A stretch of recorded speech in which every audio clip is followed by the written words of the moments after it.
Hello dears, Anju miss ആണ്.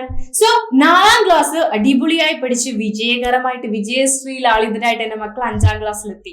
നിങ്ങൾ already നമ്മുടെ XYLEM Class 5 എന്നുള്ള ഈ ഒരു ഫാമിലിയിൽ, ഈ ഒരു ചാനലില് കുറേ വീഡിയോസ് കണ്ടു കാണും അല്ലെ. 5ാം ക്ലാസ്സിൽ എന്തൊക്കെ കാര്യങ്ങളാണ് പഠിക്കേണ്ടത്, അല്ലെങ്കിൽ 5ാം ക്ലാസ് വിജയിക്കാൻ എന്തൊക്കെ കാര്യങ്ങൾ അറിഞ്ഞിരിക്കണം, ഇങ്ങനെ കുറെ വീഡിയോസ് കണ്ടു കാണും.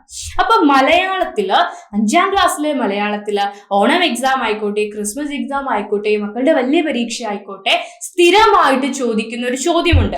ആ ചോദ്യം എന്താണെന്ന് പരിചയപ്പെടുത്താൻ വേണ്ടിയിട്ടാണ് മിസ് വന്നിരിക്കുന്നത്. ഓക്കെ അല്ലേ? യെസ്. അപ്പൊ ക്വസ്റ്റ്യൻ ഇതാണ് മക്കളെ, വായിക്കാം എഴുതാം. എല്ലാ ചോദ്യ പേപ്പറിലും ഒന്നാമത്തെ പ്രവർത്തനമായിട്ട് വരുന്ന ഒരു ചോദ്യമാണ്. ഒന്നാമത്തെ പ്രവർത്തനം ആയിക്കൊള്ളണമെന്നില്ല, പക്ഷെ തീർച്ചയായിട്ടും ചോദ്യ പേപ്പറിൽ ഇങ്ങനെ ഒരു ചോദ്യം നിങ്ങൾക്ക് ഈ വർഷം വന്നിരിക്കും. അത് മിസ് നിങ്ങൾക്ക് തരുന്ന ഉറപ്പാണ്. Okay, yes. അപ്പൊ വായിക്കാം എഴുതാം എന്നുള്ള ഈ ഒരു ഭാഗത്തില് എന്താ തരിക എന്ന് വെച്ചാൽ, ഒന്നുകിൽ മക്കൾക്ക് ഒരു കവിത തരും, അല്ലെങ്കിൽ നിങ്ങൾക്ക് എന്ത് തരും, ഒരു കഥ തരും, ഒരു ഖണ്ഡിക, ഏതെങ്കിലും ഒരു കഥയുടെ ഒരു ഭാഗം തരും. അത് വ്യക്തമായും കൃത്യമായും വായിച്ച് ചോദ്യങ്ങൾക്ക്, താഴെ തന്നിരിക്കുന്ന ചോദ്യങ്ങൾക്ക് ഉത്തരം എഴുതുക. ഇതാണ് നിങ്ങളുടെ ടാസ്ക്. ക്ലിയർ ആണോ? അപ്പൊ ഇവിടെ മക്കൾക്ക് ഒരു കവിത തന്നിട്ടുണ്ട്. നാം ഒന്ന് എന്നൊരു കവിതയാണ്. കവിത മിസ് വായിക്കട്ടെ? യെസ്. കവിത മിസ് പാടുന്നില്ല, മിസ് അത്ര വലിയ പാട്ടുകാരിയല്ല. ഉണർന്നെണീക്കാം, ഇനിമേൽ നമ്മൾക്കൊന്നായി നിന്നിടാം, തിരിച്ചെടുക്കാം മണ്ണിനെ വിണ്ണിനെ വിഷമയമാക്കാതെ, പൊന്മണി നെൽക്കുല വിളഞ്ഞു നിൽക്കും വയലുകൾ കാത്തിടാം, തണൽ വിരിക്കാൻ മരങ്ങൾ നീളെ നട്ടു വളർത്തിയിടാം, വെള്ളം പേറും കുന്നിനായി കാവൽ നിന്നിടാം. നമ്മുടെ ശിവപ്രസാദ് പെരിയച്ചൂർ എന്ന് പറയുന്ന അദ്ദേഹത്തിന്റെ കവിതയാണ്. ഒരിക്കലും നിങ്ങൾക്ക് ടെക്സ്റ്റ് ബുക്കിൽ പഠിക്കാനുള്ള ഒരു കവിതയോ പാഠപുസ്തകത്തിൽ മക്കൾ വായിച്ചറിഞ്ഞൊരു കവിതയോ കഥയോ ആയിരിക്കണമെന്നില്ല ഈ ഒരു ഭാഗത്തിൽ നിങ്ങൾക്ക് ചോദ്യമായി ലഭിക്കുക. പുറമേ നിന്നുള്ള ഒരു കവിതയായിരിക്കും. അപ്പൊ നിങ്ങൾ ഇപ്പോൾ തൊട്ട് എന്താണ് ചെയ്യേണ്ടതെന്ന് ചോദിച്ചാൽ, വളരെ നന്നായി കഥകളും കവിതകളും നോവലുകളും ഒക്കെ വായിക്കുക. നിങ്ങളുടെ വായനാശീലം വളർത്തുക. വായിക്കുന്ന കാര്യം കൃത്യമായി കോൺസെൻട്രേറ്റ് ചെയ്ത് കെയർഫുൾ ആയിട്ട് മാത്രമേ നിങ്ങൾ വായിക്കാനായിട്ട് പാടുള്ളൂ. എന്നാൽ മാത്രമേ താഴെ തരുന്ന ചോദ്യങ്ങൾക്ക് നിങ്ങൾക്ക് ഉത്തരം കണ്ടെത്താനായിട്ട് സാധിക്കൂ. ഓക്കെ അല്ലേ? യെസ്. അപ്പൊ ചോദ്യം ഇതാണ്. ആദ്യത്തെ ചോദ്യമാണ്, ആകാശം എന്നതിന് പകരം കവിതയിൽ ഉപയോഗിച്ചിരിക്കുന്ന പദം ഏതാണ്?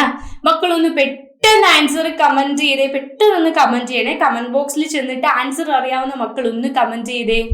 ഉത്തരം കിട്ടിയ മക്കൾക്ക് തീർച്ചയായും കിട്ടിക്കാണും അല്ലെ. ആകാശത്തിന് പകരം ഉപയോഗിച്ചിരിക്കുന്ന പദം വിണ്ണ് എന്നാണ്. എന്താണ് വിണ്ണ്? വിൺതലം എന്നൊക്കെ കേട്ടിട്ടില്ലേ? യെസ്. അപ്പൊ വിണ്ണാണ് ആകാശം. അടുത്ത ചോദ്യം ഇതാണ്. ഇനി കവിതയിൽ നിന്ന് മക്കളൊന്നും കവിതയിൽ പോയി നോക്കിയാൽ നിങ്ങൾക്ക് വിണ്ണെന്നുള്ളത് കാണാം കേട്ടോ. മണ്ണിനെ വിണ്ണിനെ, കണ്ടില്ലേ? മണ്ണിനെ വിണ്ണിനെ വിഷമയമാക്കാതെ, മണ്ണ് വിണ്ണ്, മണ്ണും ആകാശവും. ഓക്കെ അല്ലേ? കവിതയിലാണ് നിങ്ങൾക്കുള്ള ഉത്തരം ഒളിഞ്ഞിരിക്കുന്നത്.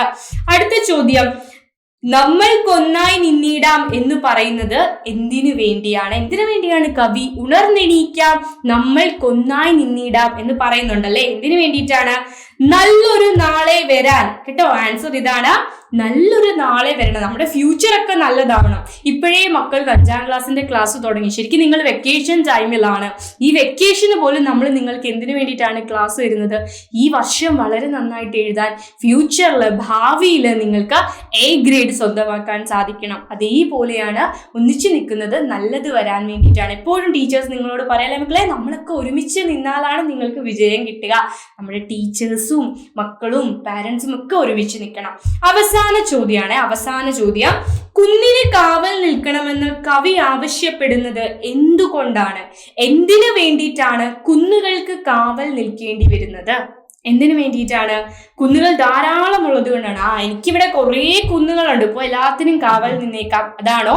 അല്ലെങ്കിൽ കുന്നുകൾ ഇല്ലാതായിക്കൊണ്ടിരിക്കുന്നു, ഇല്ലാതായിക്കൊണ്ടിരിക്കുകയാണ്, അപ്പൊ ഇനിയുള്ള കുന്നുകൾ ആരും അടിച്ചു മാറ്റാൻ പാടില്ല, അതുകൊണ്ട് പോയി കാവൽ നിന്നേക്കാം എന്നാണോ കവി പറയുന്നത്? കുന്നുകളിൽ കെട്ടിടങ്ങൾ നിർമ്മിക്കണം. ഈ കാണുന്ന കുന്നിലൊക്കെ കവിക്ക് കെട്ടിടം നിർമ്മിക്കേണ്ടതുണ്ട്. അതുകൊണ്ട് കുന്ന് ആരും അടിച്ചു മാറ്റരുത്, കെട്ടിടം നിർമ്മിക്കേണ്ടതാണ്. അതുകൊണ്ടാണ് കാവൽ നിൽക്കുക എന്ന് പറയുന്നത്. ഏതാ മക്കളൊന്ന് പറഞ്ഞ, ഏതാ കറക്റ്റ് ആൻസർ?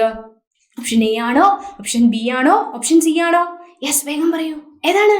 Very good. എന്താണ്? കുന്നുകൾ ഇല്ലാതായിക്കൊണ്ടിരിക്കുന്നു. കുന്നുകളൊന്നും ഇല്ല അല്ലെ. കുന്നുകളൊക്കെ മനുഷ്യൻ അത്യാഗ്രഹം മൂത്ത് ആർത്തി മൂത്ത് കുന്നുകളൊക്കെ മണ്ണൊക്കെ എടുത്ത് മണ്ണ് വാരി കുന്നുകൾ നശിപ്പിച്ചുകൊണ്ടിരിക്കുകയാണ്. അതുകൊണ്ടാണ് കവി പറയുന്നത് കുന്നിന് കാവൽ നിൽക്കണം, ഇല്ലെങ്കിൽ കള്ളന്മാര് കുന്ന് അടിച്ചുകൊണ്ട് പോകും അല്ലെ, കുന്നുകൾ ഇല്ലാതാകും. അപ്പൊ മക്കളെ, നിങ്ങൾക്ക് നല്ല രീതിയിൽ ഒരു കവിതയോ കഥയോ വായിച്ച് അതിന്റെ അർത്ഥം മനസ്സിലാക്കാൻ, അതിന്റെ ആശയതലം മനസ്സിലാക്കാൻ സാധിച്ചെങ്കിൽ മാത്രമേ ഈ ചോദ്യങ്ങൾക്ക് ഉത്തരം എഴുതാൻ സാധിക്കൂ. ഓക്കെ അല്ലേ? അപ്പൊ വളരെ നല്ല രീതിയിൽ വായിക്കുക, വായിച്ച് വളരുക, എങ്കിൽ മാത്രമേ വിജയം സ്വന്തമാക്കാൻ സാധിക്കൂ. ഇനിയും ഇതുപോലെ ഒരുപാട് ക്ലാസ്സുകളിലൂടെ നമുക്ക് കാണാം. അപ്പൊ അഞ്ജു മിസ്സിന്റെ ക്ലാസ് നിങ്ങൾക്ക് ഇഷ്ടപ്പെട്ടെങ്കിൽ നിങ്ങൾ തീർച്ചയായും ഒന്ന് ലൈക്ക് ചെയ്യണം. ആൻഡ് മക്കളുടെ വിലപ്പെട്ട കമന്റ്സ് കമന്റ് ചെയ്യണം. മിസ് വെയിറ്റ് ചെയ്യും. ഓരോ ക്ലാസ്സിന് ശേഷവും കുഞ്ഞുങ്ങളുടെ കമന്റ് എന്താണ്, കുഞ്ഞുങ്ങൾ ക്ലാസ് ഇഷ്ടമായോ എന്നൊക്കെ അറിയാൻ വേണ്ടിയിട്ട് വെയിറ്റ് ചെയ്യുന്നുണ്ട്. സോ മിസ്സിനെ വിഷമിപ്പിക്കരുത്.